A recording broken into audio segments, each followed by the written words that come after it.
परम पूज्य परम ब्रह्म गुरु जी को प्रणाम और प्यारी संगत को भी अभिनंदन।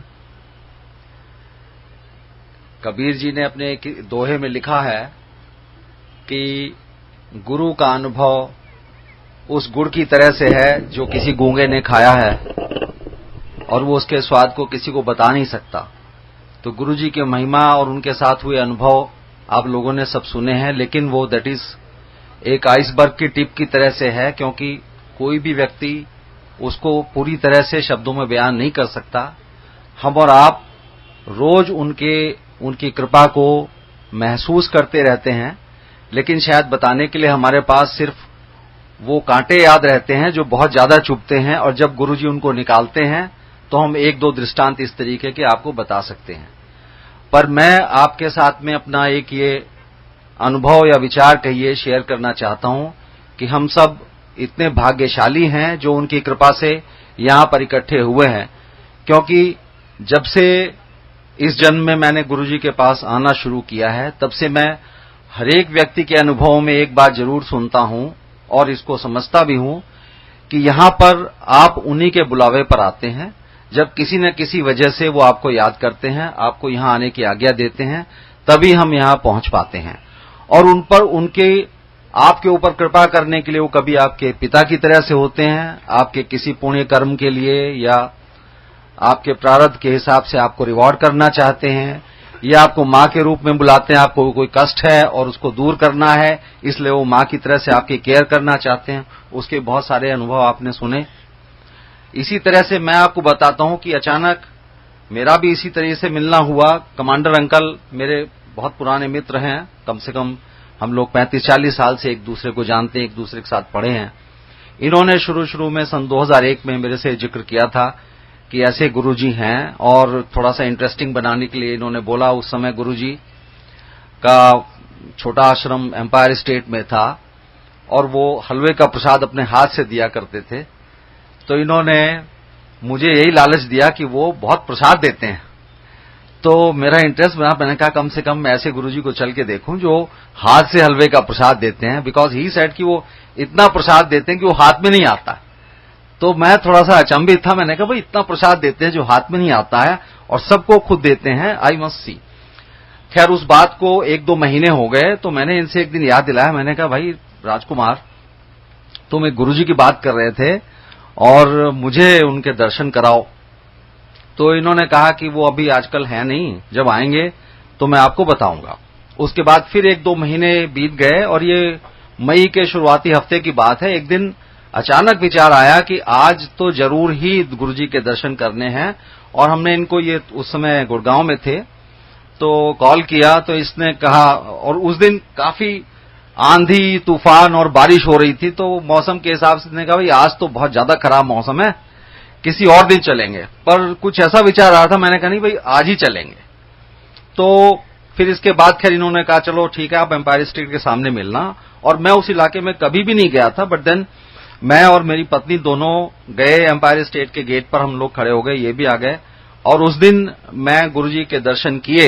तो जैसा कि आप सबका अनुभव है, दर्शन करते ही आपको सबसे पहले ये लगता है कि आपकी सारी चिंताएं दूर हो गई हैं, जैसे कि आप साक्षात भगवान के पास पहुंच गए। और इसमें कोई शक भी नहीं है, क्योंकि गुरुजी साक्षात भगवान हैं। उसके बाद में मैंने आना शुरू किया, और ऐसा नहीं था, हम सब इंसान हैं, हमारी सबकी रोज की समस्याएं होती हैं और कई लोगों की बहुत ज्यादा समस्याएं भी होती हैं। उस समय मेरी भी कुछ ऐसी मानसिक दशा चल रही थी, काफी ज्यादा समस्या थी, पर मैंने कभी गुरुजी को उस समस्या के बारे में बोला नहीं।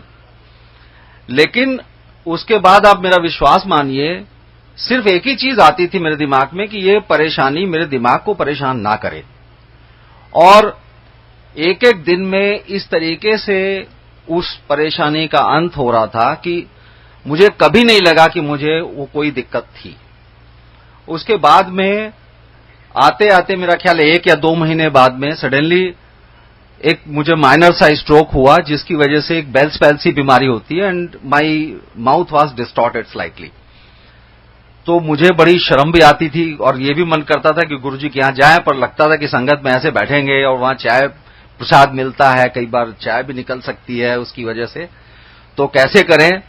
पर फिर मैं आपको ये बताना चाहता हूं कि उनका अंतर्यामी होने का क्या आयाम है, तो वो आपकी सोच को उसी तरीके से बदल देते हैं।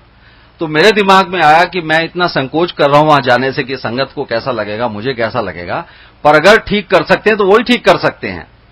तो मैं इनके एक मित्र थे डॉक्टर प्रकाश होम्योपैथ, उनके पास भी मिला। एलोपैथिक डॉक्टर्स में भी आई मेट न्यूरोसर्जन्स ऑल्सो, न्यूरोफिजिशियंस, सबने बताया कि भाई ये ठीक हो जाएगी, ऐसी कोई प्रॉब्लम नहीं है, लेकिन आपको कम से कम 6 से 8 वीक लगेंगे। और ये पहले ही वीक की बात है। तो मैं हिम्मत करके, मुझे अंदर से हुआ कि नहीं मुझे चलना चाहिए, और मैं तैयार था कि ठीक है 6 से 8 वीक लगेंगे, चलो इलाज अपनी जगह चलेगा। पर पहले दिन बिना किसी इलाज के मैं वहां जाकर के बैठा, मुझे चाय प्रसाद आया। अब मुझे नहीं पता कि वहां मेरा चेहरा कैसा लग रहा था, कैसा नहीं लग रहा था, बट नोबडी कमेंटेड। और प्रसाद आया, मैंने प्रसाद आराम से पिया। मुझे थोड़ा सा अंदर से ताज्जुब भी हो रहा था, शीशा में देख नहीं सकता था वहां कि क्या हुआ है क्या नहीं हुआ है, पर प्रसाद आराम से मैंने पिया। और जब घर आके मैंने देखा तो वो दैट होल डिफॉर्मिटी वो पूरी तरह से ठीक हो गई थी। कोई भी मतलब ऐसा मुझे परेशानी हुई नहीं और कोई दवा नहीं लेनी पड़ी, आराम से वो डिफॉर्मिटी उसी दिन एक दो दिन में खत्म हो गई। इसी तरह से एक बार ऐसा वाकया हुआ कि मेरा ट्रांसफर हो गया गुजरात। मैं गुरुजी को सूचना के तौर पे बताने गया, गुरुजी मेरा ट्रांसफर गुजरात हो गया, और मैं बहुत परेशान था क्योंकि उस समय दिल्ली से मेरा कम से कम 8-10 साल से मैं बाहर नहीं गया था। तो थोड़ा हेजिटेंट थे कि पता नहीं गुजरात में किस तरह का, गुजराती लोग बोलते हैं, किस तरह का एटमॉस्फेयर होगा, क्या होगा। तो गुरुजी ने कहा ठीक है, चंगा है, जा ऐश कर। तो उसके बाद फिर दूसरा तो कोई क्वेश्चन था नहीं, मुझे फिर जाना ही था। मैं गया और वहां मैं 2-2.5 साल रहा, बड़े आराम से, बड़े सम्मान के साथ में।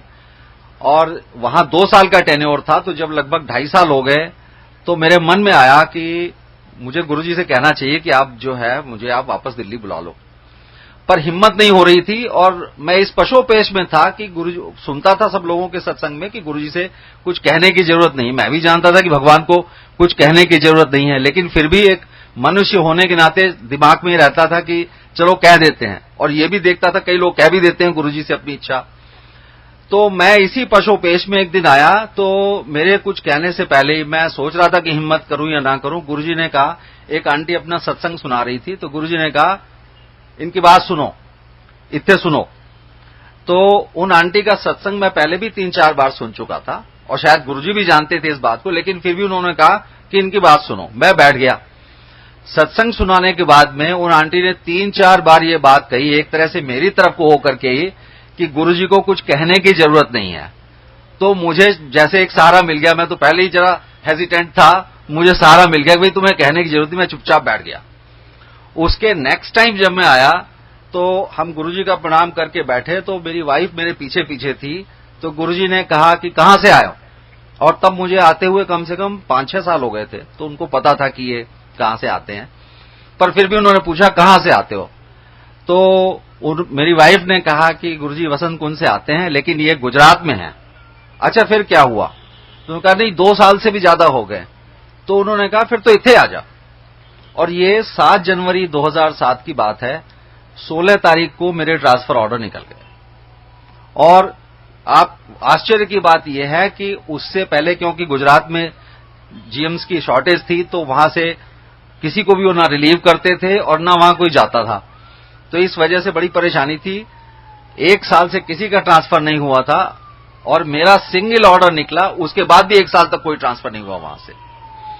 तो ये उनकी महिमा है, हर चीज को अंतर्यामी की तरह जानते हैं। एक छोटा सा वाकया मैं आपको 3-4 दिन पहले का बताता हूं कि आपकी परेशानी का हल कैसे वो करते हैं। मेरे पिताजी मेरे पास आए हुए हैं देहरादून से आजकल, और उनकी लास्ट सैटरडे काफी हालत खराब थी। इतनी ज्यादा तबीयत खराब हो गई थी कि लगभग 1-1:30 बजे के करीब मेरा विचार बना कि अब इनको लगता है हॉस्पिटल में एडमिट कराना पड़ेगा। फोर्टिस हॉस्पिटल हमारे पास में है। तो मैं पशोपेश में था कि अब इस स्थिति में अगर मैं इनको एडमिट नहीं कराता हूं तब भी परेशानी हो सकती है, और हॉस्पिटल जाने के लिए तैयार नहीं थे। तो मन ही मन मैंने सोचा कि अब अगर इनको आधे घंटे के अंदर नींद नहीं आती है और हालत इनकी ठीक नहीं होती है तो शायद इनको अस्पताल में भर्ती करना पड़ेगा। एंड आई जस्ट प्रेड कि गुरुजी आप इनको ठीक से नींद दे दो और ये सुबह तक ठीक हो जाएं। और उसके बाद में then he went to sleep. Morning में जब मैं उठा मैंने उससे पूछा कि आपको नींद ठीक ठाक आई? ही सेड यस, मुझे ठीक ठाक आई नींद, अब कोई परेशानी नहीं है, रात में मुझे कोई दिक्कत भी नहीं हुई और अब कोई चिंता वाली बात नहीं है। तो दिस इज हाउ वो बिल्कुल मां की तरह से आपकी केयर करते हैं। कोई भी आपकी परेशानी हो आपको कुछ कहने की भी जरूरत नहीं है। इतने सारे अनुभव मेरे साथ भी हुए, आपके साथ भी होते हैं रोज, कि जिनको शायद गिनाने बैठे तो काफी टाइम हो जाएगा। मुझे 5 मिनट शर्मा अंकल ने दी है। I think I exceeded the time. So मैं आप लोगों से सिर्फ आपको यही विश्वास दिलाना चाहता हूं कि हम सब अपने अपने प्रारब्ध और अच्छे गुणों, अच्छे कर्मों की वजह से यहां इकट्ठे हुए हैं, एक दूसरे के साथ जुड़े हैं। और जैसे कि गुप्ता अंकल ने कहा कि गुरुजी ने हमें एक माला की तरह से पिरोया हुआ है, तो इस माला की सार्थकता तभी है जब हम गुरु को याद करते रहें, उस परम ब्रह्म परमेश्वर को याद करते रहें जो हमारे बीच में है और हमारी सारे परेशानियों में हमारे माँ बाप से भी आगे बढ़कर के खड़े होते हैं। धन्यवाद। जय गुरु जी।